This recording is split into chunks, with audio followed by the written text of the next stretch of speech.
এবার দামছড়ার দিকে নজর রাখছি। রাজ্যের প্রত্যন্ত এলাকা যেখানে এখনো বহু সমস্যা রয়েছে, তার মধ্যেই দামছড়া ব্লকের অন্তর্গত হিসকাং এডিসি ভিলেজে 4 বছর আগে 16.5 লক্ষ টাকা ব্যয় করে একটি মেশিনারি ওয়েল নির্মাণ করা হয়েছে। দামছড়া ডিডব্লিউএস দপ্তরের পক্ষ থেকে স্থানীয়রা বিশুদ্ধ পানীয় জল পাবে বলে কিন্তু মেশিনারি ওয়েল তৈরি হয়েছে, পাইপলাইন বসানো হয়েছে, জলের ট্যাপ দেওয়া হয়েছে, বেশ এতটুকু পর্যন্তই সমাপ্ত কাজ। কিন্তু গ্রামবাসীরা আজ পর্যন্ত এক ফোঁটা পানীয় জল পায়নি। উত্তর ত্রিপুরা জেলার পানিসাগর মহকুমা অন্তর্গত দামছড়া ব্লকের ডিডব্লিউএস দপ্তরের কোটি কোটি টাকা ব্যয় করা হয়েছে জনসাধারণের সুবিধার্থে, অথচ সেই সুবিধা ভোগ করতে পারছে না স্থানীয় জনগণ। আর এখানেই রয়েছে স্থানীয়দের বক্তব্য যে দামছড়া ব্লকের অন্তর্গত হিসকাং এডিসি ভিলেজে 16 কোটি টাকা খরচ করে কেন তাহলে এই মেশিনারি ওয়েলটি নির্মাণ করা হয়েছে?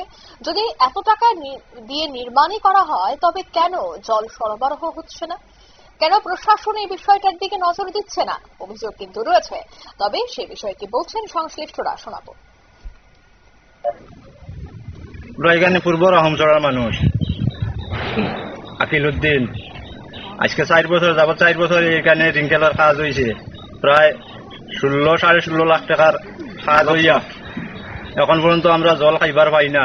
আমরা বাজার থেকে কিনে আনিয়া জল খাইতে লাগে। এখন পিডব্লিউডির এসডিওরে কইলে তারা আরো হুমকি আঙ্কি দেয়। ডিডব্লিউডি এখন পর্যন্ত আমরা জল কোনো কিছু পাই না। আমরা এটা লইয়া খুব অভাব অনটনে আছি জলের ব্যাপারে। ডব্লিউএস এর এসডিও জানানো হয়েছিল তো না? জানানি হয়েছে। তিনি কিটা কইছে? তাই কিতা কইছে এখন পর্যন্ত মানে কোনো জাত কিছু পাই না। আমরা লিখিত বড়ি দরখাস্ত পর্যন্ত দেওয়া হয়েছে। আচ্ছা, কোনো অ্যাকশন হইছে না? কোনো অ্যাকশন হয়েছে না। এখানে কত পরিবার আছে? প্রায় 17-18 পরিবার আছে। আপনারা শুনলেন তাদের এই বক্তব্য। 17 থেকে 18টি পরিবার রয়েছে। ডিডব্লিউএস দপ্তরের ভূমিকা নিয়ে জনগণের তীব্র ক্ষোভ।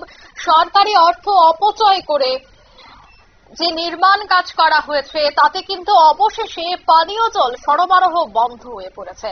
তবে কেন এত টাকা খরচ করে সরকারি টাকা অপচয় করা হলো?